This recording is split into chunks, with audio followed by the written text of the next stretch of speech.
আসসালামু আলাইকুম। দয়া করে প্রথম ৪৫ সেকেন্ড আমার ভিডিওটি কেউ টেনে টেনে বা কেটে কেটে দেখার চেষ্টা করবেন না। এই কথাগুলো খুবই গুরুত্বপূর্ণ যদি আপনি আমার চ্যানেলের সঙ্গে থাকতে চান। তাহলে শুরু করছি। ইংলিশ আড্ডা ইজি স্কুল, এই চ্যানেলটা আমি উৎসর্গ করলাম কাদের জন্য আমি সেটা বলছি। স্পোকেন ইংলিশ যারা শিখতে চায় তাদের জন্য, ইংরেজি শব্দাবলী বা ভোকাবুলারি যারা দুর্বল তাদের জন্য, মেডিকেল ভার্সিটি ভর্তি পরীক্ষার্থী যারা তাদের জন্য, ব্যাংক, সরকারি চাকরি, বেসরকারি চাকরি, বিসিএস যে কোনো চাকরিজীবী যারা পরীক্ষা দিতে চাচ্ছে চাকরির জন্য তাদের জন্য, পঞ্চম থেকে দ্বাদশ গ্রামার যারা দুর্বল তাদের জন্য, যারা টাকার সমস্যার কারণে ইংলিশ শিখতে পারে নাই বা এখনও সমস্যায় আছে তাদের জন্য আমার চ্যানেলটা আমি উৎসর্গ করলাম।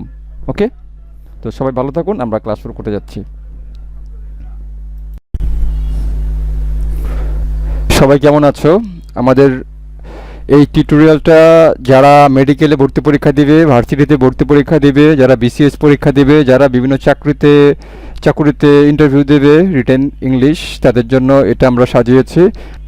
তো এখানে আমরা পার্ট অফ স্পিচ নিয়ে কথা বলবো। তার আগে আমার চ্যানেলটা যারা নতুন তাদের বলছি একটু, এখানে স্পোকেন ইংলিশ শেখানো হয়, ভোকাবুলারিও শেখানো হয়। মানে যাদের টাকা পয়সার সমস্যা আছে তারা এখান থেকে ফ্রিলি শিখতে পারবে, কোনো সমস্যা হবে না। আমি ধারাবাহিকভাবে টিউটোরিয়াল তৈরি করছি। তো তোমরা যারা মেডিকেলে ভর্তি পরীক্ষা দেবে বা বিভিন্ন ভার্সিটিতে ভর্তি পরীক্ষা দেবে বা যে কোনো প্রতিযোগিতামূলক পরীক্ষা দেবে, এই লেকচারগুলো তোমরা যদি মনোযোগ দিয়ে শোনো আশা করা যায় তোমরা ভালো ফল পাবে। তো আমি শুরু করতে যাচ্ছি পার্ট অফ স্পিচ নিয়ে আলোচনা। তো আমাদের প্রথমে যে বাক্যটা আছে, দ্য ওয়ার্ড প্রেগনেন্ট ইজ, এটা কোন পার্ট অফ স্পিচ? এই প্রেগনেন্ট শব্দটা কোন পার্ট অফ স্পিচ? তো প্রেগনেন্ট শব্দের অর্থ হচ্ছে সুগন্ধযুক্ত বা সুগন্ধময়। সুতরাং এটার অর্থ থেকে পরিষ্কার যে আমরা বের করতে পারবো যে এটা কোন পার্ট অফ স্পিচ। তো সুগন্ধযুক্ত বা সুগন্ধময়, যেটার সুগন্ধ আছে, তার মানে এটা বোঝাই যাচ্ছে যে এটা একটা কোনো বস্তুকে বা দ্রব্যকে এটার সঙ্গে একটা লিঙ্ক হবে। বস্তু বা দ্রব্য হচ্ছে নাউন, সুগন্ধযুক্ত বস্তু, সুগন্ধযুক্ত ফুল, সুগন্ধযুক্ত আতর, সুগন্ধযুক্ত সেন্ট, হ্যাঁ অনেক কিছু হতে পারে। সুতরাং এখানে একটু কমন সেন্স খাটালেই বোঝা যাচ্ছে এটা কোনো নাউন বা প্রনাউনের দোষগুণ বোঝাবে। আর নাউন প্রনাউনের দোষগুণ মাত্রই হচ্ছে কি আমরা জানি যে অ্যাডজেক্টিভ। এটা আমরা শিখে ফেললাম, আমরা প্রনাউনের ভিতরে চলে গেলাম না, জাস্ট এক বাক্যে বললাম যে আমরা অ্যাডজেক্টিভের ভিতরে চলে গেলাম না, কারণ এখানে অনেক জটিল হবে। শুধু মনে রাখার জন্য যে আমি অ্যাডজেক্টিভ চিনব কিভাবে, যেটা নাউন বা প্রনাউনের দোষ গুণ বোঝাবে, নাউন অথবা প্রনাউনের দোষ গুণ অবস্থা। মোট কথা নাউন বা প্রনাউনকে পেইন্টিং করে ওটার কালারটা চেঞ্জ করে দেবে। আরও সহজভাবে বলতে গেলে সেটা হচ্ছে অ্যাডজেক্টিভ। যেহেতু প্রেগনেন্ট শব্দটার অর্থ হচ্ছে সুগন্ধময়, সুগন্ধময়, তাহলে সুগন্ধময় ফুল বলতে পারি, একটু বুদ্ধি খাটালি বলতে পারি সুগন্ধময় ফুল, সুগন্ধময় আতর, অনেক কিছু হতে পারে। হ্যাঁ, সুতরাং বুঝতেই পারছি যে এটা একটা অ্যাডজেক্টিভ, যেহেতু নাউন বা প্রনাউনের দোষগুণ বোঝাচ্ছে এই শব্দটা, কিন্তু বাক্যে কোনো প্রয়োগ দেখানো হয়নি, জাস্ট ডিরেক্ট বলতে হবে যে প্রেগনেন্ট শব্দটা কোন পার্ট অফ স্পিচ। এরকম প্রশ্ন পরীক্ষায় আসে। পরবর্তীতে আমরা আরেকটা দেখি, দ্বিতীয় বাক্যে চলে যাই। Scholarly and friendly professors, scholarly মানে পণ্ডিত, ফ্রেন্ডলি মানে বন্ধুত্বপূর্ণ, প্রফেসরস আর হয় কনসিডার্ড বিবেচনা করা হয়, টু বি মানে হিসেবে, ইফেক্টিভ মানে কার্যকর বা ফলপ্রসূ, পেডাগগস PEDAGOGS পেডাগগস শব্দের অর্থ হচ্ছে শিক্ষা গুরু। তা আমাদের বের করতে হবে এই স্কলারলি আর ফ্রেন্ডলি এটা কোন পার্ট অফ স্পিচ। তা আমি আগেই বলেছি এখানে প্রফেসর মানে হচ্ছে গিয়ে অধ্যাপক, ওই তো প্রফেসরের দোষগুণ বোঝাচ্ছে হচ্ছে গিয়ে এই ফ্রেন্ডলি, আর হচ্ছে গিয়ে এই হচ্ছে এটা কি স্কলারলি। এই স্কলারলি আর ফ্রেন্ডলি এই দুটো শব্দ প্রফেসর শব্দটাকে মডিফাই করছে বা প্রফেসরের দোষগুণ অবস্থা বোঝাচ্ছে। সুতরাং আমরা একটু আগে বললাম যে অ্যাডজেক্টিভ কাকে বোঝায়, নাউন বা প্রনাউনের দোষগুণ অবস্থা বোঝাবে। সুতরাং নিঃসন্দেহে যেহেতু প্রফেসরের সঙ্গে এই স্কলারলি লিঙ্ক হয়েছে এবং প্রফেসরের সঙ্গে ফ্রেন্ডলি দুটো শব্দ লিঙ্ক হয়েছে, সুতরাং এই দুটি শব্দে নিঃসন্দেহে অ্যাডজেক্টিভ। তো আমরা পরের এক্সাম্পলে চলে যাই। পরের এক্সাম্পলে যেটা আছে সেটা হচ্ছে সামটাইমস রিপোর্টস আর মিসলিডিং। মিসলিডিং মানে হচ্ছে কি মানুষকে ভুল পথে পরিচালিত করে, ভুল তথ্য দেয়। মিসলিডিং কুপথে নিয়ে যায়, মানুষকে ভ্রান্তির মধ্যে ফেলে দেয়, মিসলিডিং। ওকে, তো এখানে আমাকে সামটাইমস এটা কোন পার্ট অফ স্পিচ আমাকে বলতে হবে। সামটাইমস কোন part of speech? Sometimes report are misleading. তো এখানে সামটাইমস হচ্ছে অ্যাডভার্ব। সামটাইমস অ্যাডভার্ব কীভাবে বুঝলাম? মাঝে মাঝে। মিসলিডিং, মিসলিডিং হচ্ছে অ্যাডজেক্টিভ। মিসলিডিং কি? মিসলিডিং হচ্ছে অ্যাডজেক্টিভ। কীভাবে বুঝবো misleading adjective adjective? Misleading reports আর মিসলিডিং। সুতরাং রিপোর্টস হচ্ছে নাউন, এটা হচ্ছে ভার্ব, আর এটা হচ্ছে অ্যাডজেক্টিভ। তো এই অ্যাডজেক্টিভের সাথে এই অ্যাডজেক্টিভ এই সামটাইমস মিসলিডিং। কখন মিসলিডিং? মানে মিসলিডিংয়ের দোষগুণ অবস্থা বোঝাচ্ছে। কোন শব্দটা? সামটাইম। সামটাইম মানে মাঝে মাঝে, মাঝে মাঝে মিসলিডিং। কখন মিসলিডিং? মাঝে মাঝে মিসলিডিং। লিঙ্ক হয়ে গেল। কখন? মাঝে মাঝে। মিসলিডিং, মিসলিডিং কখন? মাঝে মাঝে, সামটাইমস। সুতরাং এটা হচ্ছে অ্যাডজেক্টিভ, আর অ্যাডজেক্টিভকে মডিফাই করে কে? এই অ্যাডজেক্টিভ। অ্যাডজেক্টিভ, অ্যাডজেক্টিভকে মডিফাই করে হচ্ছে অ্যাডভার্ব। এই অ্যাডভার্ব কাকে মডিফাই করে? অ্যাডভার্ব মডিফাই করে হচ্ছে অ্যাডজেক্টিভকে। যেহেতু সামটাইমস এই মিসলিডিংকে মডিফাই করছে বা বিশেষত্ব বোঝাচ্ছে, সুতরাং এটা হচ্ছে অ্যাডভার্ব। এটা হচ্ছে অ্যাডভার্ব। ওকে, পরের বাক্যে আমরা চলে যাই।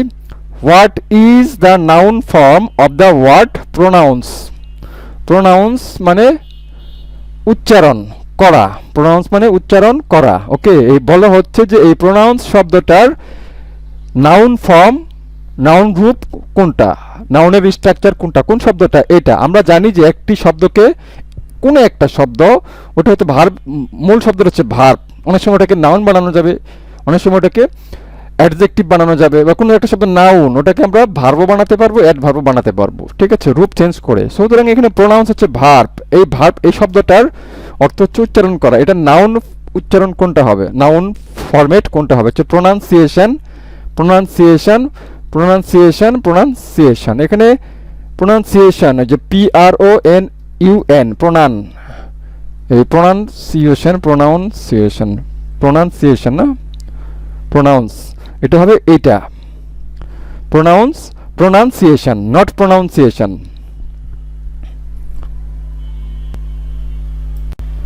এখানে আমাদের দেখতে হবে যে কোনটা সঠিক।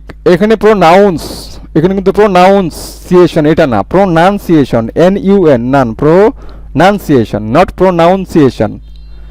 এখানে TI, এটা এগুলোর একটা হবে না, এগুলোর একটা হবে না, সেটা হচ্ছে হওয়ার কোনো অবকাশই নাই, প্রোনাউন্সিয়েশন। পরের বাক্যে চলে যাই। What is the verb form of the word origin? এই অরিজিন শব্দটার ভার্ব ফর্ম কোনটা? ওকে, এটা একটা শব্দ, এটা যে কোনো পার্টস অফ স্পিচ হতে পারে, সেটা আমাদের আলোচনার বিষয় না। এই শব্দটার ভার্ব কোনটা? এখানে হচ্ছে অরিজিনাল, অরিজিনেট, অরিজিনেটেড, অরিজিনেশন। তো তোমরা একটু চিন্তা ভাবনা করো। একটা হচ্ছে অরিজিনাল, হচ্ছে অরিজিনেট, অরিজিনেটেড, অরিজিনেশন। তো এইখানে অরিজিনেটেড, এটা হচ্ছে ইডি থাকলে আমরা জানি এটা ভার্ব কখনোই হতে পারে না। ওকে, এটা অ্যাডজেক্টিভ। অরিজিনেশন এটা না, অরিজিনেট এটা হচ্ছে গিয়ে এই অরিজিন শব্দের কি, এটা হচ্ছে ভার্ব ফর্ম। ওকে, আমরা পরের বাক্যে চলে যাই। The word everything is, everything is এটা কোন পার্ট অফ স্পিচ? আমরা যারা প্রোনাউন সম্পর্কে ডিটেলস পড়াশোনা করেছি তারা জানি যে এভরিথিং শব্দটা হচ্ছে কি, এটা হচ্ছে প্রোনাউন। ডিরেক্ট আমরা জানি যে এভরিথিং হচ্ছে প্রোনাউন। ওকে, সুতরাং এখানে এটা নিয়ে আর বেশি কিছু আলোচনা করার নেই আমি মনে করছি, কারণ এটা সরাসরি প্রোনাউনের লিস্ট থেকে এসেছে। যদি কেউ লিস্ট না জেনে থাকো তাহলে তোমরা কোনো ভালো গ্রামার বই থেকে প্রোনাউনের গুলো একবার চোখ বুলিয়ে নেবে। ওকে, তারপরে কি আছে? Which word is used as both noun and adverb? মানে এখানে বলা হচ্ছে হুইচ ওয়ার্ড, কোন শব্দটা ইজ ইউজড ব্যবহার করা হয় অ্যাজ হিসেবে, বোথ নাউন এবং অ্যাডভার্ব হিসেবে কোন শব্দটা ব্যবহার করা হয়? নাউন এবং অ্যাডভার্ব, নাউন সেটা verb, noun and verb, noun and verb হিসেবে ব্যবহার করা হয় কোনটা? এখানে মানে এই যে একটা শব্দ ওয়েস্ট, ওয়েস্ট মানে অপচয় করা বা অপচয়, ইয়ার মানে কান, প্রিটেন্ড মানে ভান করা, ফেমাস মানে বিখ্যাত। তো কোন শব্দটা নাউন হিসেবে ব্যবহার করা যায় সেটা হচ্ছে, এবং ভার্ব হিসেবে ব্যবহার করা যায়, দুটো হিসেবে ব্যবহার করা যায়, কোনটা? এটা হচ্ছে ওয়েস্ট, ওয়েস্ট, WAST, ওয়েস্ট মানে অপচয় করা। ওয়েস্ট মানে কি? অপচয় করা। Do not waste of your time, do not waste your time, do not waste your time, তোমার সময়ের অপচয় করো না। ওয়েস্ট মানে নষ্ট করা বা অপচয় করা। আরেকটা কি আছে? ওয়েস্ট। দ্য প্রজেক্ট, আমি একটা এক্সাম্পল দিচ্ছি, the project was a waste. একটা প্রজেক্ট সম্পর্কে বলা হচ্ছে, the project was a waste of time, energy and money. Okay, আমরা বলতে পারি যে love is a waste of time, energy and money. ভালোবাসা হচ্ছে টাইম, সময়, তারপরে হচ্ছে টাকা এবং শক্তির অপচয়। লাভ ইজ এ ওয়েস্ট অফ, এই যে বললাম লাভ ইজ এ ওয়েস্ট, একটা অপচয়। ওকে, এখানে ওয়েস্ট হচ্ছে নাউন হিসেবে ব্যবহার করা যায়, ভার্ব হিসেবে ব্যবহার করা যায়। তো এই হচ্ছে আমাদের আজকের কিছু এক্সাম্পল আমি দেখালাম। এখানে তোমরা যদি কোথাও কোনো কিছু না বুঝে থাকো, বা আমার টিউটোরিয়াল কোথায় কোথায় একটু উন্নত করা দরকার, মানে আর একটু ভালো করা দরকার, সেটা তোমরা আমাকে জানাতে পারো, আমি তোমাদের পরামর্শ গ্রহণ করব। ওকে, সবাই ভালো থাকো, আল্লাহ হাফেজ।